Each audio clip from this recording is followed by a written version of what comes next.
Ya Allah. Terus bagaimana hubungan dengan anak saya yang sekolah di pesantren, Pak?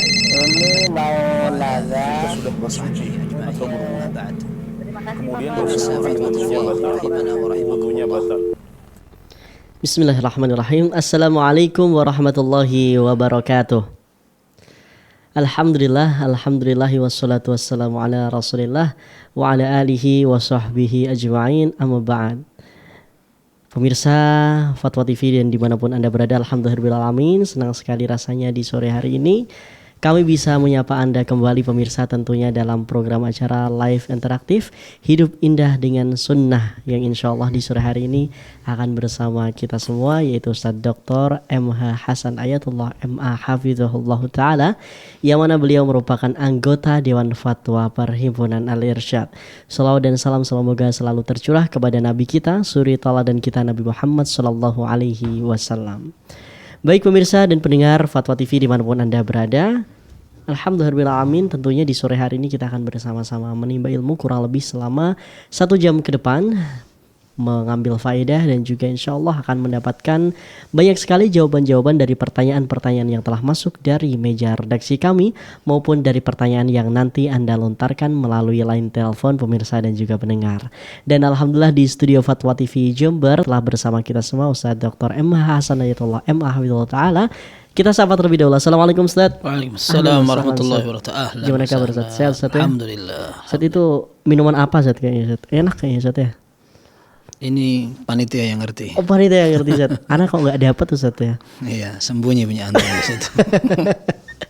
Tapi Ustaz, insya Allah sore hari ini kita akan mendengar Ustaz ya pertanyaan-pertanyaan yang masuk Ustaz. Bismillah. Di sini sudah ada dan nanti insya Allah pemirsa ini pendengar siap menelpon antum Ustaz ya untuk bertanya-bertanya berkaitan dengan hadis Nabi Muhammad SAW ataupun pertanyaan yang lain. Insya Allah Ustaz.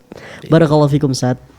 Baik pemirsa dan juga pendengar Fatwa TV dimanapun Anda berada, tak lupa kami menyapa seluruh pendengar yang ikut mendengarkan siaran di sore hari ini yang tergabung dalam RTVC.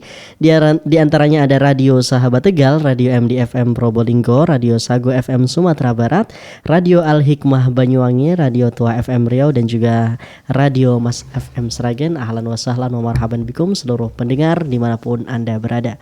Dan juga pemirsa, sebelum kita memasuki sesi tanya jawab dan sebelum kita memberikan kesempatan bagi Anda untuk bertanya secara langsung kepada Ustadz di sore hari ini, kita akan bersama-sama mendengarkan nasihat singkat dari beliau Ustadz Dr. Muhammad atau Ustadz Dr. MH Hasan Ayatullah MA Hafizahullah Ta'ala. Kepada beliau dipersilakan. Baik, jazakumullah khair. Bismillahirrahmanirrahim. Alhamdulillahirabbil alamin. Wassallallahu wasallam wa baraka ala abdihi wa rasulihi nabiyina Muhammad wa ala alihi wa sahbihi ajma'in, amma ba'd. Kaum muslimin muslimat pemirsa Fatwa TV rahimana wa rahimakumullah. Salah satu hadis yang menjadi nasihat masing-masing individu agar dia bisa menjaga eksistensi moral, agama dan akhlak, yaitu menjaga kawan dekat. Secara tabiat dia akan gampang terpengaruh. Kalau seandainya dia tidak mempengaruhi, maka dia akan terpengaruhi sedikit banyak. Dan Nabi sallallahu alaihi wasallam menyampaikan dalam sebuah hadis yang sahih atau hasan, diriwayatkan oleh Imam Ahmad, Abu Dawud dan Tirmidzi, Nabi sallallahu alaihi wasallam menyatakan al-mar'u ala dini khalilihi falyanzur ahadukum man yukhalil. Seseorang berada pada kebiasaan kawan dekatnya, maka lihatlah salah seorang di antara kalian dengan siapa dia berkawan. Maka sahabat Abdullah bin Mas'ud radhiyallahu anhu mengingatkan hal serupa. Dan beliau mengatakan biasanya orang ketika akan memilih kawan, dia akan sesuaikan dengan hobi, karakter atau bawaan yang sama. Mungkin kalau kita katakan nasib yang sama juga relevan. Artinya merasakan ada kesedihan yang sama, atau tempat asal usul yang sama, atau mungkin satu profesi yang sama dan seterusnya. Beliau mengatakan i'tabirur rajula biman yusahib fa innama yusahibul mar'u man huwa mithluhu atau man huwa mithlahu. Kamu lihat bagaimana penilaian kamu terhadap seseorang. Biasanya seseorang itu akan mencari kawan dekat dari yang sama. Maka ketika seorang ingin beragama, dia perlu mencari orang-orang yang cocok dijadikan teladan. ketika kita ingin berpegang dengan Islam yang lurus, perlu kita memiliki idola, contoh, dan orang yang akan kita ikuti. Dari dulu syariat dinukil dengan dalil, Al-Quran maupun hadis. Maka orang-orang yang paling berjasa di dalam syariat adalah orang yang bisa menukil dalil Al-Quran maupun hadis tersebut dengan keotentikan yang sempurna. Mereka adalah ahlul hadis. Dan subhanallah, banyak orang yang akan membenci ahlul hadis ketika mereka berusaha untuk menjaga keotentikan syariat. Dan dari sejak dulu kala ada seorang ulama ahli hadis. Beliau guru Imam Bukhari. Namanya Qutaibah ibn Sa'id rahimahullah. Beliau meninggal tahun 240 Hijriah. Dan nama ini menjadi tidak asing bagi orang yang membaca Al-Kutubus Sittah.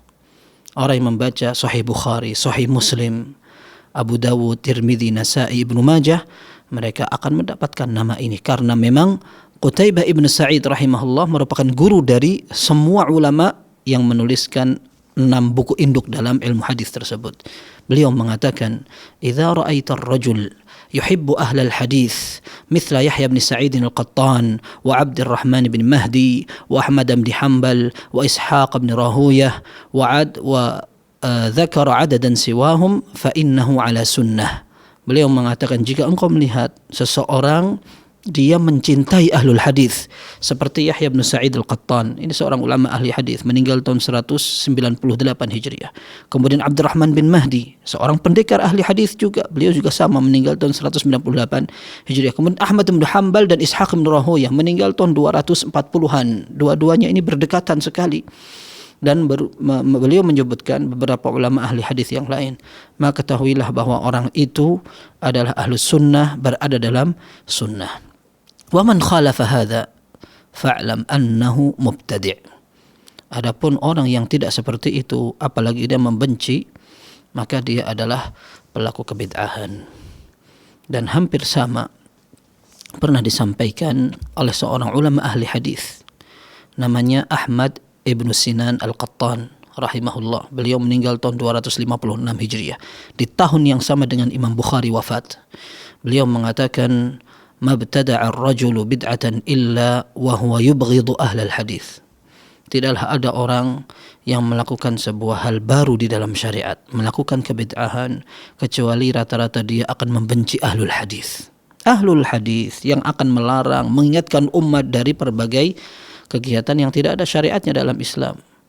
Maka mereka, orang-orang yang melakukan kebid'ahan, rata-rata akan benci kepada ahlul hadis. Wa mabtada'a rajulun bid'atan illa nuzi'a halawatul hadis min qalbihi. Tidaklah orang melakukan sebuah kebid'ahan kecuali kenikmatan belajar hadis dicabut dari hatinya. Maka kaum muslimin, kita ingin berada di barisan ahlul hadis, orang-orang yang mempelajari, memperjuangkan, mengamalkan, apalagi mengajak orang untuk mempraktekkan.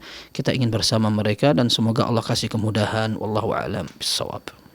Nah Ustaz, syukron saja, jazakallahu khairan barakallahu fikum Ustaz. Semoga kita semua termasuk yang bisa mencintai hadis ini Ustaz ya. Barakallahu Amin, fiik. amin, Amin, amin. Baik, pemirsa dan juga pendengar dimanapun Anda berada, saatnya sekarang saya membuka kesempatan bagi Anda pemirsa yang ingin bertanya secara langsung di sore hari ini. Anda bisa menghubungi kami di nomor 0331 544 6087 ataupun Anda bisa menghubungi kami melalui line WhatsApp di 0821 7000 6087. Sekali lagi di 0821 7000 6087. Kami tunggu pemirsa dan juga pendengar. Baik, sebelum kita memasuki sesi tanya jawab melalui telepon Ustaz, kita akan membacakan pertanyaan dari website Ustaz ya. Di sini ada penanya Abu Mazin di Jakarta Timur, Jakarta. Pertanyaan, Assalamualaikum warahmatullahi wabarakatuh. Izin bertanya Ustaz, bagaimana cara berpuasa Daud ketika di dalam satu pekannya selalu ada 2-3 hari berturut-turut untuk melakukan tugas kunjungan keluar kota, dan di dalam setiap kunjungan tersebut bertamu ke rumah-rumah untuk melakukan sosialisasi. Jazakumullah khairan atas jawabannya. Jazakumullah khairan. Baik, yang pertama, puasa yang ditanyakan adalah puasa sunnah, sehingga ketika seseorang akan melakukan amal apapun, entah itu puasa, sedekah, atau salat, atau ibadah lain yang sifatnya nafilah atau sunnah, maka dia perhatikan kemampuannya. Ketika dia pandang mampu, dikerjakan dan semampunya. Fattaqullaha mastata'tum. Bertakwalah kepada Allah sesuai dengan kemampuan kalian. Dan Nabi SAW dalam hadis yang sahih riwayat Imam Bukhari dan Muslim, Aisyah radhiyallahu anha bertanya kepada Nabi SAW, amal apa yang paling Allah sukai? Maka beliau jawabkan, adwamuha wa in qallat. Yang paling bisa dijaga rutinitasnya meskipun sedikit. Maka puasa apapun yang akan dikerjakan, kita perlu memperhatikan kemampuan daripada memaksakan kemudian setelah itu ditinggalkan sama sekali. Kedua, puasa Daud adalah puasa yang paling dicintai oleh Allah. Ini dalam hadis yang sahih diriwayatkan oleh Bukhari dan Muslim, Nabi SAW menyatakan, inna ahabbas siyam ilallahi siyami Daud kana yasumu yauman wa yuftiru yauma. Puasa yang paling Allah sukai adalah puasa Nabi Daud, sehari puasa sehari tidak. Akan tetapi ketika seseorang tidak mampu mengerjakan karena ada uzur seperti sakit atau safar atau menghadapi pekerjaan yang lebih wajib untuk dikerjakan daripada puasa sunnah, maka tidak apa-apa seorang berhenti. Dia libur dari puasanya ketika dia mudah untuk memulai. Kalau seandainya dia mampu untuk melakukan puasa ketika bekerja, maka itu tidak apa-apa juga, selama tidak memberatkan dan membuat aktivitas lain yang lebih wajib terganggu. Akan tetapi jika seandainya dia mampu dan bisa insya Allah melaksanakan semua sesuai takaran dan tuntutannya, biidznillah tidak mengapa. Ala kulli hal, yang jelas tidak apa-apa kalau seandainya seorang berhenti dari puasanya kemudian dia mulai kapan dia mampu, insya Allah pembahasannya lebih mudah. Barakallahu fikum. Nah Ustaz, syukron jazakallahu khairan barakallahu fikum atas jawabannya. Semoga bisa menjawab pertanyaan dari Abu Mazin yang ada di Jakarta. Selanjutnya ini ada pertanyaan dari Surabaya. Di kota Surabaya ada Ummu Nahla. Pertanyaan, Assalamualaikum warahmatullahi wabarakatuh. Semoga Ustaz senantiasa diberikan perlindungan dan kebaikan yang banyak oleh Allah Subhanahu wa taala. Amin ya rabbal alamin. Afwan Ustaz, ana izin bertanya perihal hukum berinfak dari uang belanja ana tanpa izin suami ana. Izin suami, ana mendapat pahala atau murka dari Allah Subhanahu wa taala? Ustaz, jazakumullah khairan. Wa jazakumullah khairan. Iya. Para ulama mengatakan, ini kita bagi ya. Yang pertama, seorang wanita bersedekah dari harta pribadinya. Kalau dia menggunakan harta pribadi karena dia mendapatkan warisan, atau dia punya pekerjaan, atau dia memiliki dagang, sehingga uang itu bukan pemberian suami sebagai belanja nafkah, atau pemberian suami tetapi sifatnya bukan belanja harian akan tetapi hadiah. Yang ini untuk belanja, yang ini untuk hadiah, kamu terserah mau dipakai apa, maka ini tidak mengapa, tidak ada masalah. Sebagaimana dalam hadis yang sahih dari Zainab, istri Abdullah bin Mas'ud radhiyallahu an. Ini di antara kondisi yang jarang, istrinya kaya sementara suaminya agak miskin. Abdullah bin Mas'ud bukan orang kaya, tetapi istrinya yang memiliki simpanan. Ditanya oleh istrinya, ya Rasulullah, innaka amartana al-yawma bis sadaqah. Engkau ya Rasulullah perintahkan kami hari ini untuk sedekah. Wa kana indi huliyun li, aku punya perhiasan ini. Wa za'ama bin Mas'ud annahu wa waladahu ahaqqu man tasaddaqtu bihi alaihim. Mereka atau suamiku mengatakan, kalau aku mau sedekah mending sedekah ke suami aja, karena suami lebih berhak diberi sedekah. Maka kata Nabi sallallahu alaihi wasallam, sadaqa bin Mas'ud, zawjuki wa waladuki ahaqqu man tasaddaqti bihi alaihim. Dia lebih berhak untuk kamu beri sedekah. Sehingga para ulama mengatakan istri, karena dia tidak wajib menafkahi suami, kalau seandainya dia punya sedekah untuk suami tidak apa-apa. Berbeda dengan suami. Suami kalau seandainya dia wajib menafkahi istri dan dia pengen zakat, zakatnya ke istri, nggak boleh. Nggak boleh, karena ada dua kewajiban. Yang satu mengeluarkan zakat, yang satu memberi nafkah. Nggak boleh digabung biar pelit harta yang dikeluarkan sedikit. Nah sekarang kalau seandainya yang disedekahkan adalah harta dari belanjaan, kita tahu bahwa belanja itu amanah. Tidak boleh seorang istri tidak amanah dalam menggunakan itu. Maka ala kulli hal, kalau seandainya yang dibelanjakan itu merupakan jumlah yang tidak merusak, tidak mengganggu belanja harian keluarga dan rumah tangga, aman insyaallah. Ya.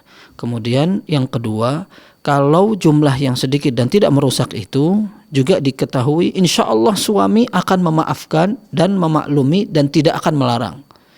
Tapi kalau seandainya melarang, meskipun sedikit, kayak seperti ini disebutkan oleh para ulama, suaminya bakhil atau pelit sekali, ini jelek. Tetapi suami yang pelit bukan berarti sang istri akhirnya dia aja yang pelit, sekarang kalau nggak dipaksa sedekah nggak akan sedekah, akhirnya sedekahkan dari uangnya. Nggak boleh seperti itu, tidak boleh, harus minta izin. Kalau tidak izinkan jangan sedekah, karena toh sedekah itu sunnah. Tapi kalau seandainya suami tidak pelit, standar, kemudian insya Allah dengan jumlah seperti ini akan memaklumi. Ditambah lagi yang dikeluarkan memang secara uruf dan kebiasaan masyarakat merupakan hal yang wajar dikasihkan, maka tidak apa-apa. Bahkan ada pahalanya untuk istri, untuk suami. Nabi SAW menyatakan, "Idza anfaqatil mar'atu min ta'ami baitiha ghaira mufsidatin, falaha ajruha bima anfaqat, wa li zawjiha ajruhu bima kasab, wa lil khazini mithlu dzalika la yanqusu ba'duhum ajra ba'din syai'a." Dalam hadis yang sahih Nabi SAW menyatakan, seorang wanita apabila dia sedekah dari makanan rumahnya tapi tidak ngerusak tatanan keperluan rumah tangganya, maka dia dapat pahala dengan sedekahnya. Suaminya ikut dapat pahala karena dia yang mencari nafkah itu. Kemudian pembantu pun demikian, kalau dia melakukan hal yang sama tanpa mengurangi pahala di antara mereka. Intinya boleh bersedekah dari belanjaan dengan catatan yang tadi. Ya, jumlahnya, kemudian suaminya juga dikenal tidak bakal mempermasalahkan. Baik, ini biasanya pertanyaan, gimana kalau aku kasih ibuku miskin atau saudariku miskin? Nah, seperti itu. Minta izin saja agar jumlah yang diberikan tidak jadi masalah. Wallahu a'lam bishawab. Baik Ustaz, syukur saja, jazakallahu khairan barakallahu fikum. Semoga bisa menjawab pertanyaan dari Ummu Nahla di Surabaya. Baik, telah terhubung penelpon pertama, ada Bapak Adustin di Maluku Utara. Kita sapa. Halo, assalamualaikum Fatwa TV. Halo, waalaikumsalam warahmatullahi wabarakatuh, Ustaz. Baik, silahkan Bapak dengan pertanyaannya, Bapak. Barakallahu fi. Mohon izin bertanya, Ustaz. Silakan. Ini saya sering dengar bahwa mana Rasulullah itu setiap harinya beristighfar, jadi minimal 70 kali atau 100 kali. Tapi bagaimana dengan kita? Istighfar kita mungkin setiap harinya lebih dari 70 kali atau lebih dari 100 kali melebihi Rasulullah. Apakah itu tidak mengenai sunnah Rasulullah atau itu sudah termasuk bidah? Ya. Kita beristighfar setiap hari tidak mengenal waktu, pagi, siang, petang, malam, sampai dengan ribuan. Maksudnya tidak ada batasnya. Ya. Apakah kita maksudnya tidak menyelisih istighfarnya Rasulullah atau kita lebih dari itu sudah termasuk bidah? Terima kasih. Assalamualaikum warahmatullahi wabarakatuh. Waalaikumsalam warahmatullahi wabarakatuh. Silakan Ustaz. Baik, yang pertama secara umum yang diberikan contoh oleh Nabi sallallahu alaihi wasallam itu pasti yang terbaik. Dan Nabi sallallahu alaihi wasallam bagaimana juga pasti akan lebih baik daripada kita, karena kita akan mencontoh beliau. Kita tidak akan bisa dan kesulitan untuk lebih dari apa yang beliau lakukan, baik dari jumlah maupun dari cara. Mungkin kita bisa menyamai jumlah, akan tetapi secara baik atau tidaknya perbuatan istighfar dan taubat itu tidak bakal bisa melebihi beliau.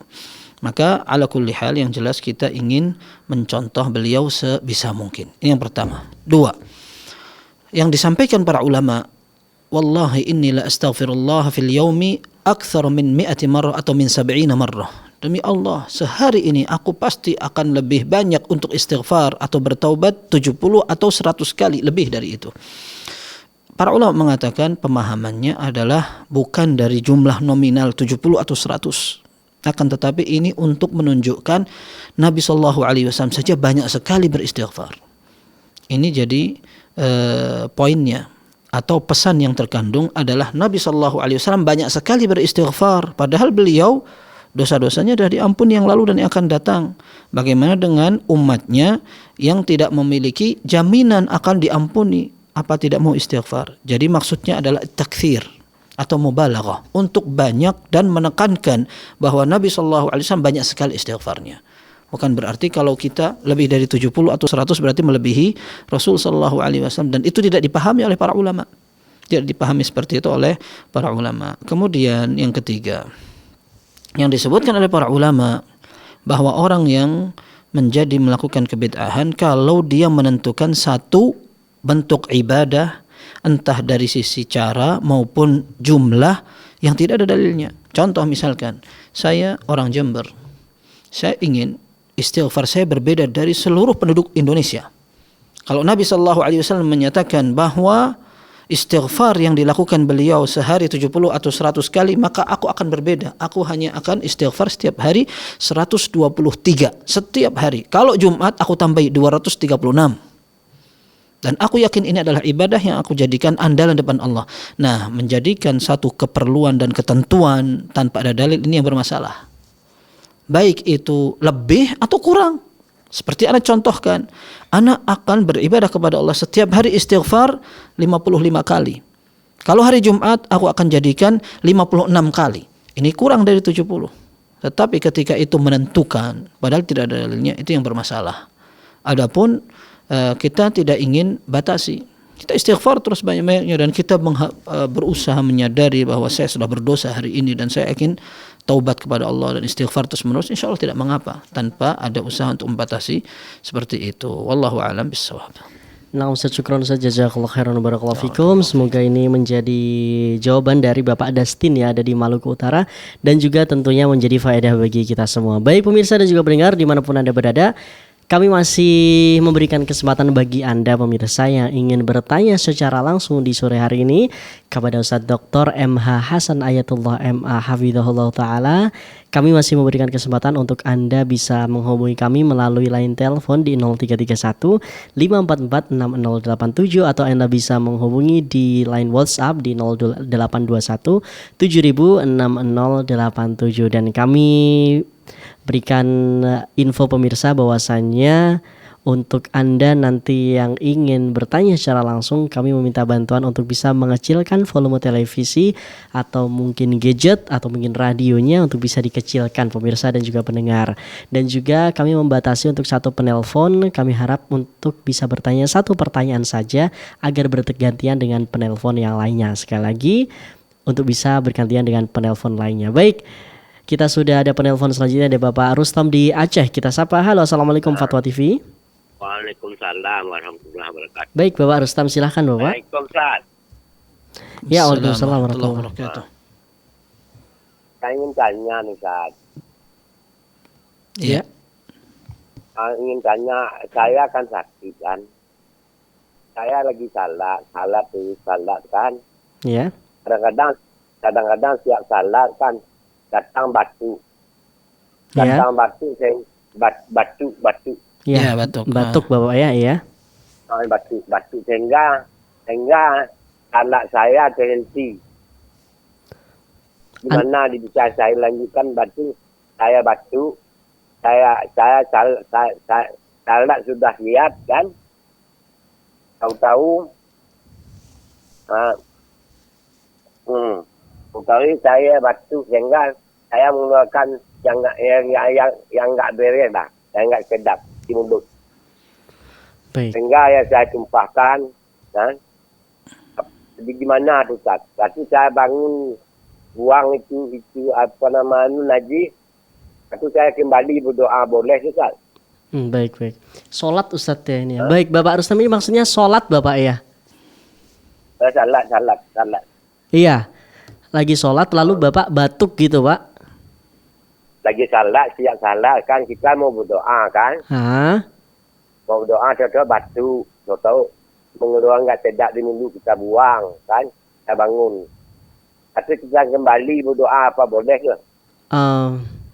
Kayaknya ini mohon maaf Pak, maksudnya adalah ketika habis sholat lalu berdoa terus batuk Bapak ya, terus mengeluarkan bau yang tidak sedap Bapak ya? Ya, kita buang, kita bangun, kita buang. Dibuang terus balik lagi berdoa gitu Bapak? Balik lagi duduk berdoa. Iya. Gitu, baik Bapak. Terima kasih Bapak. Ya, barakallahu fikum. Iya. Jawabannya tidak mengapa. seorang ketika berdoa kemudian batuk dan sampai keluar dahak atau liur, ludah, tidak mengapa. Bahkan di dalam salat pun tidak masalah.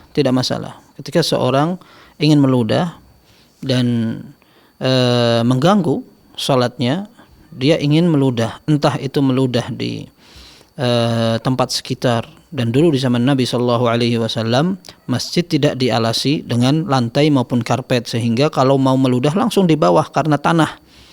Maka tidak mengapa, hanya Nabi Shallallahu Alaihi Wasallam menyatakan ketika salah seorang di antara kaum muslimin salat, dia sedang berdialog dengan Allah, maka jangan meludah ke arah tempat sujud dan juga jangan ke arah kanan, akan tetapi kalau tidak di bawah kakinya atau di arah kirinya. Kalau itu tidak ada orang di sebelahnya. Kalau ada orang sebelahnya jangan. Itu pun kalau seandainya memungkinkan meludah ke bawah, karena sholatnya di atas tanah atau memang tidak ada tempat yang bersih. Kalau seandainya tempatnya bersih, sajadah, kemudian di lantai dan juga jamaah di masjid, maka yang paling aman adalah menggunakan tisu atau kain atau yang semacamnya. Bahkan beberapa riwayat mengatakan kalau kita tidak memiliki apa-apa untuk tempat ludah, maka tidak mengapa seorang menggunakan bajunya. Ya, dia tutupi dengan bajunya, kemudian ludah itu di baju. Tidak apa-apa, tidak membatalkan sholat. Lalu dia akan lanjutkan sholatnya atau dia lanjutkan doanya, aman insyaallah. Barakallahu fiikum. Nah Ustaz, syukran jazakallahu khairan barakallahu fikum Ustaz. Semoga bisa menjawab pertanyaan Bapak Rustam ya yang ada di Aceh. Baik pemirsa dan pendengar, kami masih tunggu Anda ya. Kami masih menunggu, masih ada sekitar kurang lebih setengah jam pemirsa. Bagi Anda yang ingin bertanya secara langsung di sore hari ini, Anda bisa menghubungi kami di 0821 7000 6087. Itu melalui line WhatsApp, atau mungkin Anda punya kelebihan pulsa mungkin pemirsa dan mendengar ya. Anda bisa menghubungi kami di 0331 544 6087.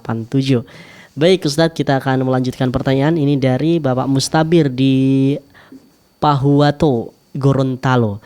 Baik, pertanyaan, Assalamualaikum Ustadz. Anda mau bertanya Ustadz, apakah sholat tarawih itu sah bila bacaan suratnya tidak berurutan? Syukran. Afwan. Baik. Apa yang dinukil dalam sholat lail, sholat malam, tarawih, tahajud, atau sholat sunnah lain, bahkan sholat fardu tidak berbeda.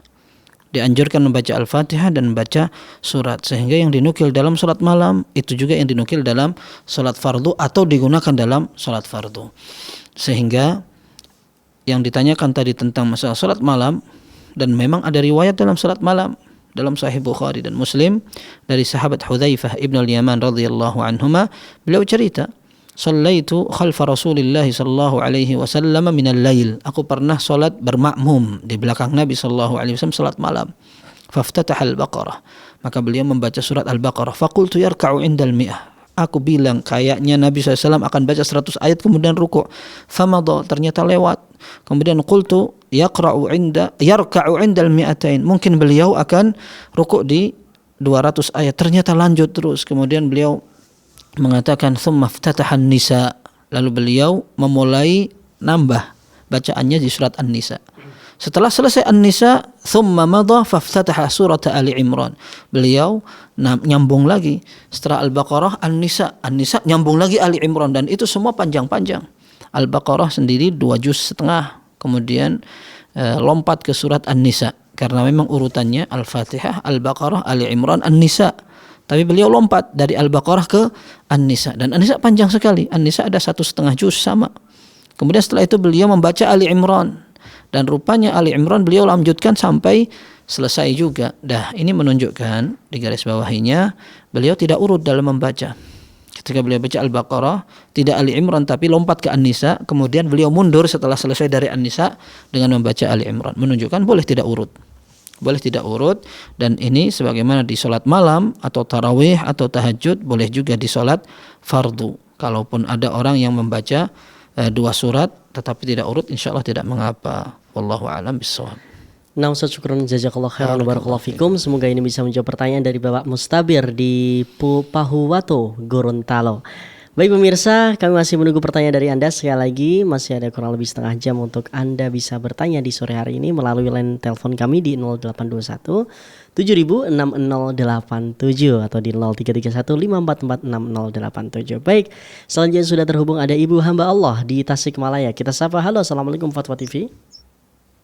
Waalaikumsalam warahmatullahi wabarakatuh. Baik, silahkan Ibu. Mau bertanya Ustadz.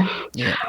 Begini Ustadz, sholat berjamaah, si imamnya benci kepada makmum, makmum benci kepada imam karena perbedaan pemahaman. Itu bagaimana? Sholatnya sah atau bagaimana?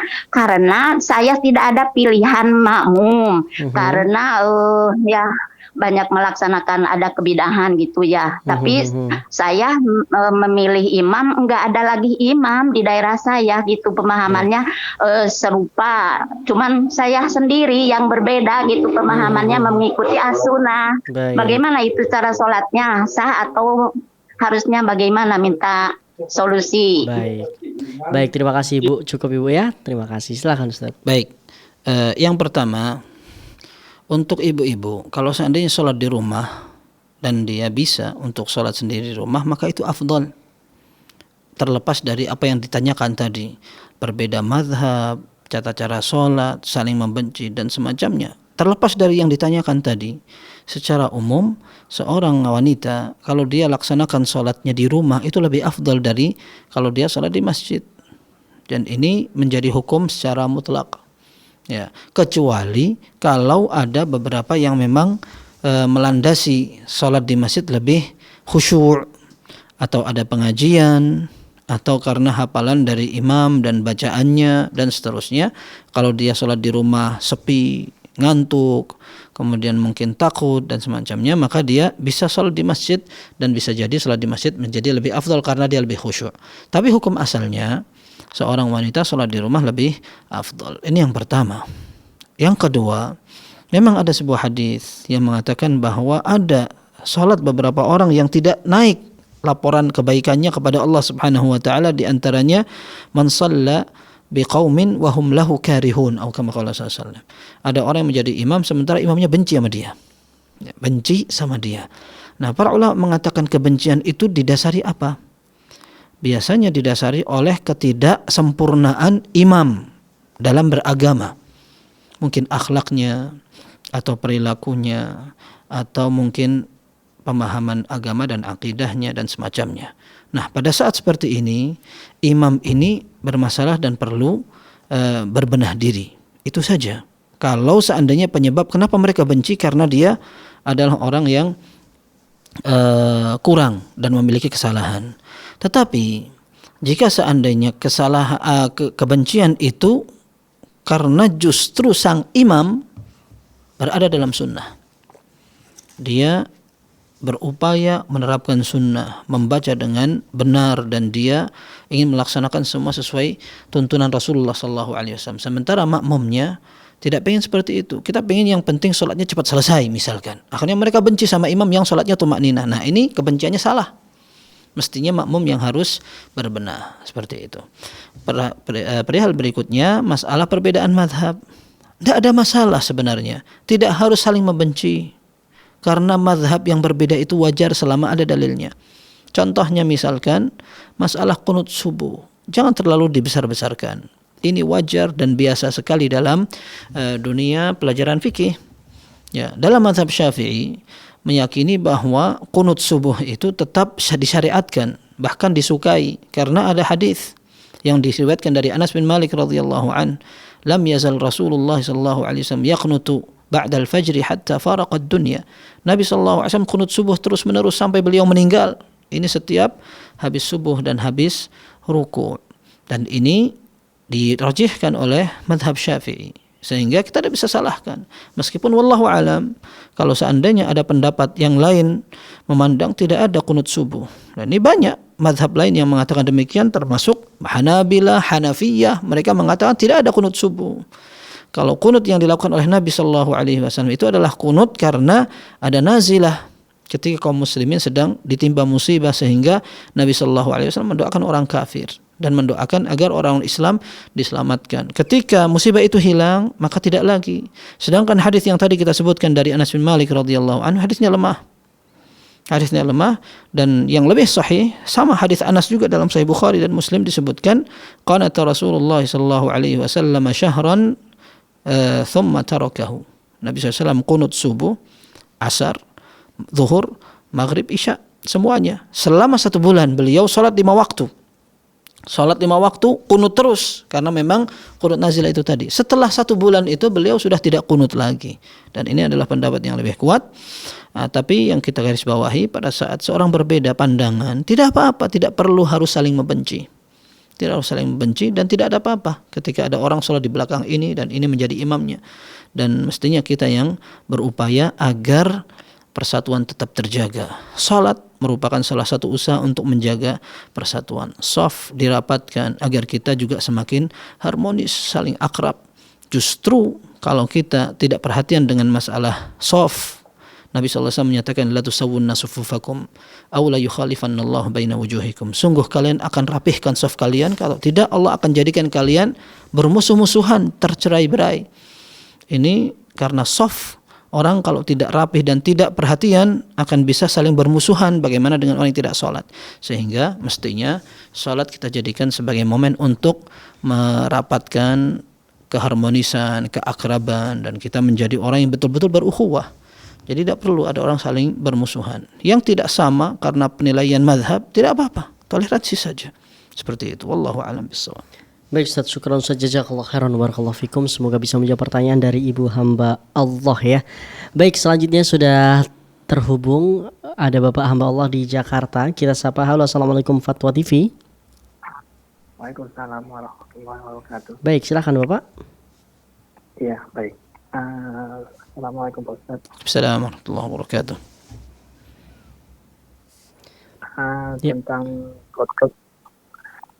Tentang kotoran cicak itu Pak Ustaz. Kotoran? Saya kan membersihkan cicak itu yang di tangan, jatuh ke tangan pas lagi berjemaah. Iya. Baik. Saya kan membersihkannya pakai tangan, nggak pakai tisu Pak Ustaz, karena kan nggak ada tisu. Gitu. Itu tetap sah juga Pak Ustaz. Iya. Itu aja. Baik. Assalamualaikum. Assalamualaikum warahmatullahi wabarakatuh. Baik, yang pertama, cecak khilaf di antara para ulama. Apakah cecak itu termasuk hewan yang ada darahnya atau tidak? Ini disebutkan dalam buku para fuqaha, buku-buku fikih rujukan dan induk dalam mazhab yang berbeda-beda. Ada yang mengatakan bahwa cecak itu merupakan hewan yang tidak ada darahnya, sehingga hewan yang tidak ada darahnya tidak najis, seperti kecoa misalkan, atau laron, ya, atau semacam lalat dan semacamnya. Ini tidak perlu dibahas najis apa enggak, karena memang tidak ada darahnya. Ada sebagian ulama, dan wallahu alam memang ini yang kelihatan, bahwa cecak itu merupakan hewan yang ada darahnya sehingga najis dia.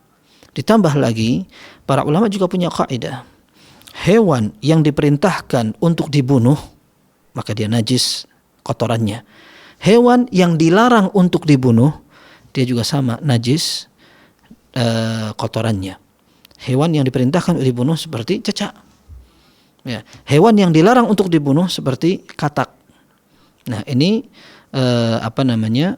tidak boleh dimakan dagingnya dan otomatis kotorannya menjadi najis. Ini yang disebutkan oleh para fuqaha. Jadi poin yang pertama seperti itu, ternyata cicak itu merupakan hewan yang tidak boleh dimakan. Otomatis kotorannya najis. Kedua, sekarang kalau kotorannya najis, apa kita harus betul-betul membersihkan diri dari kotoran itu? Jawabannya iya, tapi semampunya. Dan wazagh atau cecak di zaman Nabi SAW dan para sahabat maupun para ulama setelahnya juga banyak. Mereka tinggal di masjid juga, sehingga kotorannya sering mengganggu orang yang sholat, bahkan bertebaran di masjid, sehingga susah sekali untuk menghindarkan diri. Maka para ulama mengatakan, kalau ada kotoran hewan atau najis apapun yang kecil dan jumlahnya sedikit, susah sekali dihindari, maka tidak apa-apa. Ya, kalaupun kita sudah berusaha untuk membersihkan ternyata susah, maka tidak apa-apa insyaallah. Istilahnya para fuqaha itu yu'fa an yasirihi, dimaafkan, ditoleran jumlah yang sedikit, Sehingga kalau ada kotoran cecak begitu jatuh begitu, kemudian kita bisa bersihkan, dan bisa dibersihkan dengan tisu atau dibersihkan dengan tangan, dan kemudian diusahakan agar dihilangkan bekasnya. Masih tersisa sedikit, mudah-mudahan tidak apa-apa. Mudah-mudahan tidak apa-apa. Wallahu a'lam. Sebagaimana juga di masjid. Ketika di masjid ada kotoran cecak jatuh, kemudian orang sapu, tapi biasa aja ada yang lewat dari sapuan orang yang membersihkan, maka hal ini dimaafkan dan insya Allah ditoleransi karena jumlahnya sedikit dan susah dihindari. Wallahu a'lam bishawab.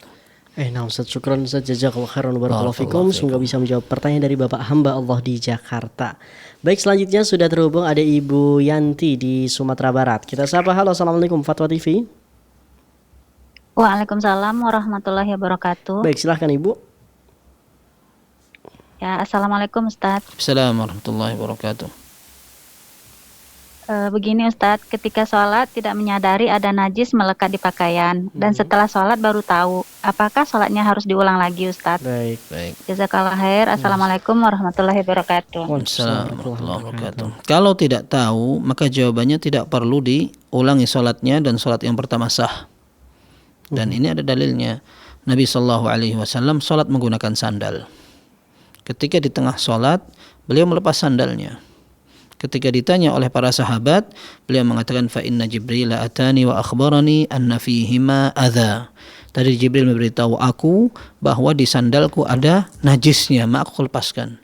Dan dalam riwayat itu tidak disebutkan bahwa Nabi SAW mengulangi lagi sholat yang sudah lewat, alias rakaatnya yang tadi sudah terlanjur menggunakan sandal yang ada najisnya, tetapi tetap melanjutkan sisanya saja, menunjukkan rakaat pertama yang sempat dilaksanakan Nabi SAW menggunakan sandal najis tapi beliau tidak tahu, tetap sah. Dan ini yang disimpulkan oleh para ulama. Sehingga kalau kita tidak sadar ada najisnya, aman. Tapi kalau kita tahu ada najisnya dan kita tetap nekat sholat di situ, nah itu baru yang kita katakan tidak sah dan harus diulang. Tapi selama tidak tahu, aman insya Allah dan tidak perlu mengulang sholatnya sah. Barakallahu fiikum. Ustaz, barakallahu fiikum atas jawabannya. Syukran jazakallahu khairan. Baik pemirsa, kita masih ada beberapa waktu pemirsa untuk Anda bisa bertanya di sore hari ini. Anda bisa menghubungi kami di 0331544687. Dan juga ini sudah ada penelpon yang masuk, ada Bapak Muhammad di Sumatera Selatan. Kita sapa. Halo, assalamualaikum Fatwa TV. Waalaikumsalam. Baik, silakan Bapak dengan pertanyaannya Bapak. Kami ini. Assalamualaikum Pak Ustaz. Ya, waalaikumsalam warahmatullahi. Silakan Bapak. Kami ingin menanyakan tentang syirik asma wa sifat, itu contohnya bagaimana itu Pak? Cukup Bapak ya? Ya cukup ya. Ya, terima kasih. Assalamualaikum warahmatullahi wabarakatuh. Waalaikumsalam warahmatullahi wabarakatuh. Iya, syirik di dalam asma wa sifat ketika menjadikan nama selain makhluk, nama makhluk sama dengan nama Al-Khaliq. Ya. Nama selain nama Allah disamakan dengan nama makhluk. Nah, ini yang ada kesyirikannya. Kita meyakini bahwa selain Allah Subhanahu wa taala dikasih nama dengan nama Allah Azza wa Jalla. Atau meyakini kesamaan yang ada dengan nama makhluk dipasangkan di nama Allah Subhanahu wa taala. Nah, ini yang dijelaskan dalam buku tauhid seperti itu.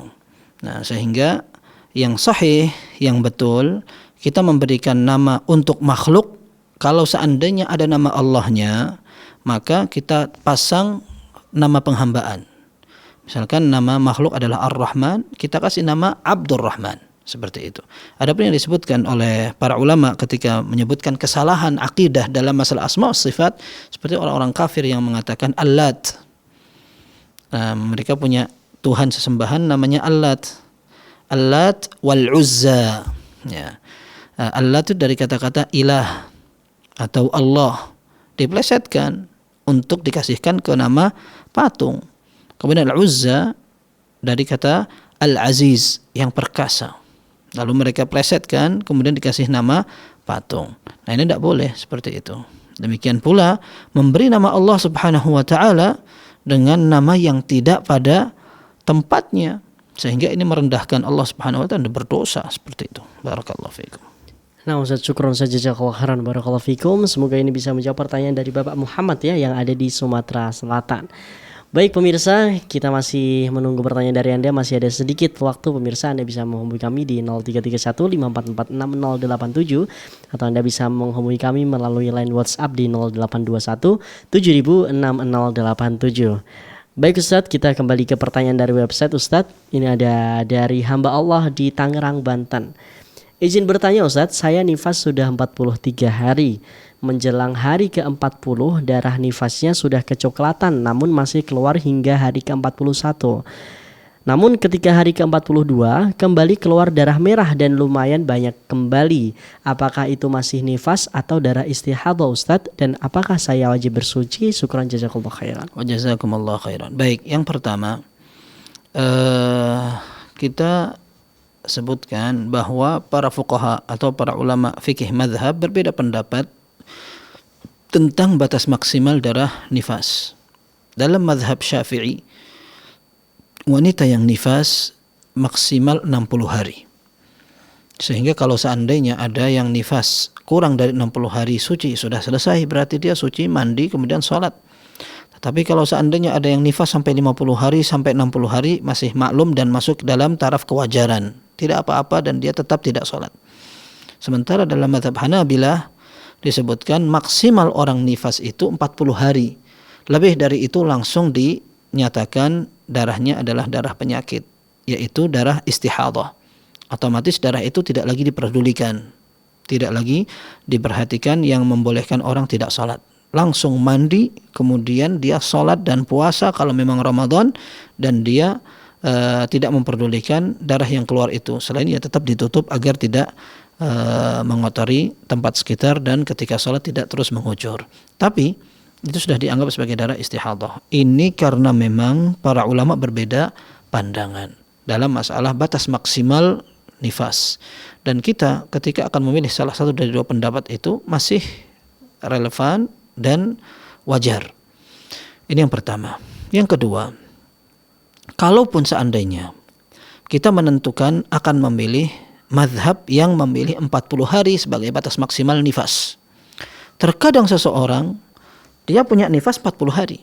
Dan memang sebagian ulama mengatakan yang rajih adalah 40 hari karena ada beberapa riwayat yang disebut oleh Ibnu Qudamah Al-Maqdisi rahimahullah, di antaranya adalah hadis dari Ummu Salamah kalau tidak salah, beliau mengatakan kanatin nufasa tajlisu ala ahdi Rasulillah sallallahu alaihi wasallam 'anis salati ba'da al-wiladati 40 lailah.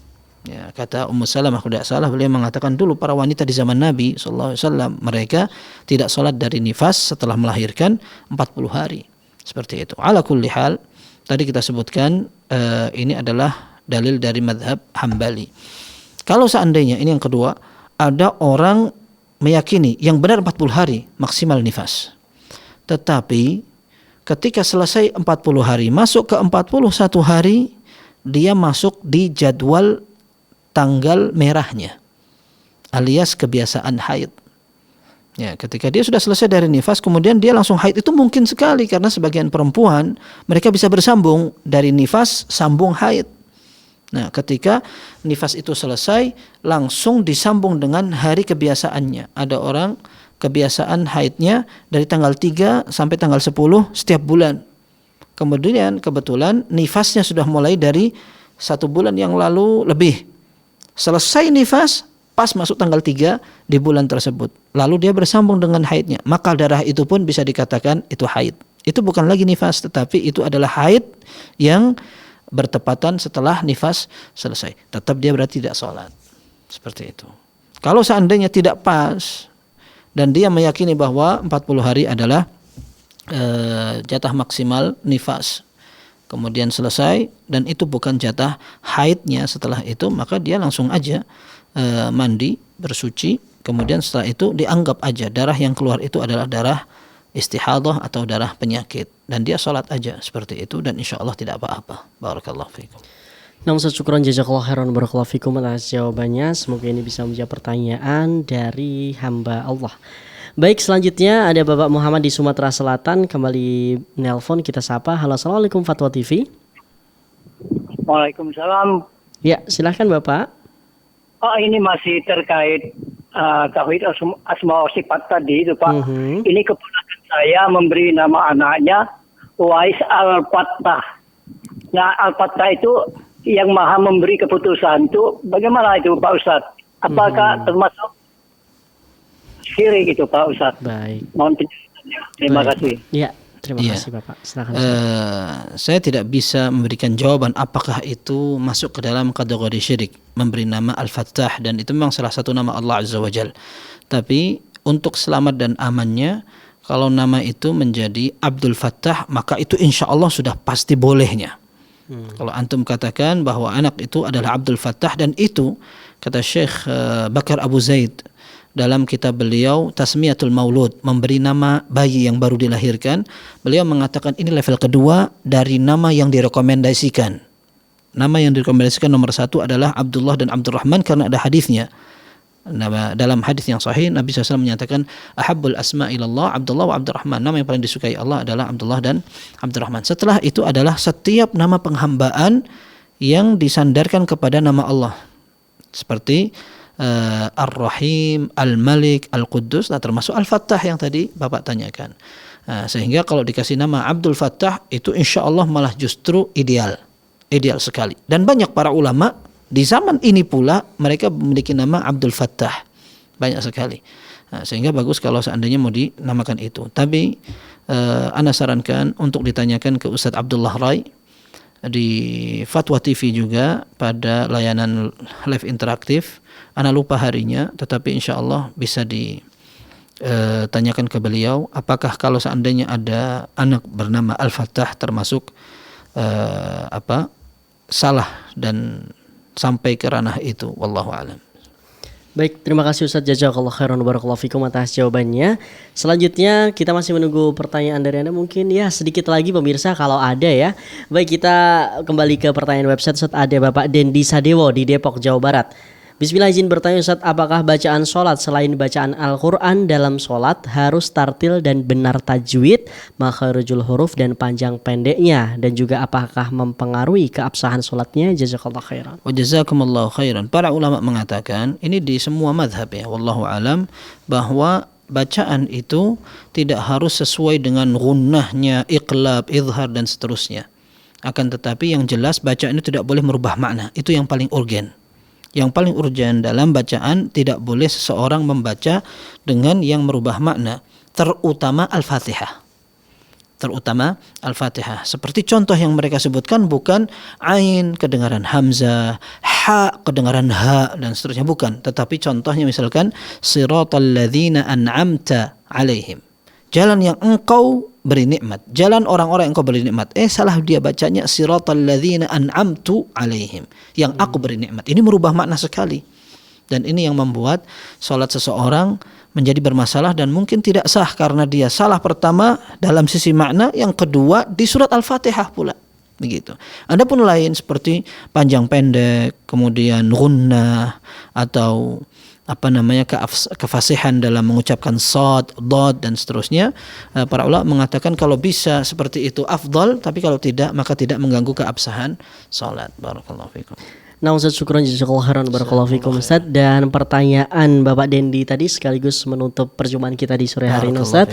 Kami ucapkan syukran jazakumullah khairan atas waktunya di sore hari ini, telah menyempatkan waktu, dan juga semoga bisa menjadi pahala bagi antum Ustaz. Amin. Amin.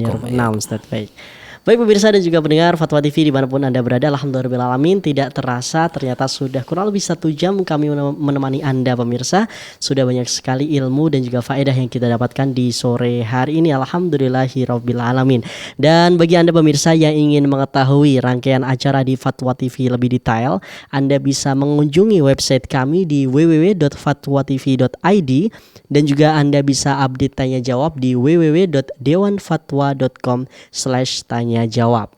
Dan Anda pemirsa dan juga pendengar jangan lupa saksikan setelah ini ada live interaktif ekonomi Islam bersama Ustadz Dr. Erwandi Tarmidi MA hafizahullah ta'ala setelah ini pukul 17 atau pukul 5 waktu Indonesia Barat. Jangan sampai ketinggalan pemirsa. Dan juga kami mengajak Anda pemirsa untuk bersama-sama berjuang bersama kami dalam syiar dakwah Islam di Fatwa TV melalui rekening aktif kami yang bisa Anda saksikan atas nama Fatwa TV. Dan pemirsa serta pendengar dimanapun Anda berada, kami mengingatkan agar Anda terus saksikan Program acara live interaktif di Fatwa TV mulai hari Senin hingga hari Jumat sesuai dengan jadwal yang telah ditentukan. Dan akhirnya kami mewakili kerabat kerja yang bertugas pamit undur diri. Kita tutup dengan doa kafaratul majelis. Subhanakallahumma bihamdika asyhadu an la ilaha illa anta astaghfiruka wa atubu ilaik. Assalamualaikum warahmatullahi wabarakatuh. Ya Allah. Terus bagaimana hubungan dengan anak saya yang sekolah pesantren? Ini mau laga Sudah bersuci atau berwudu.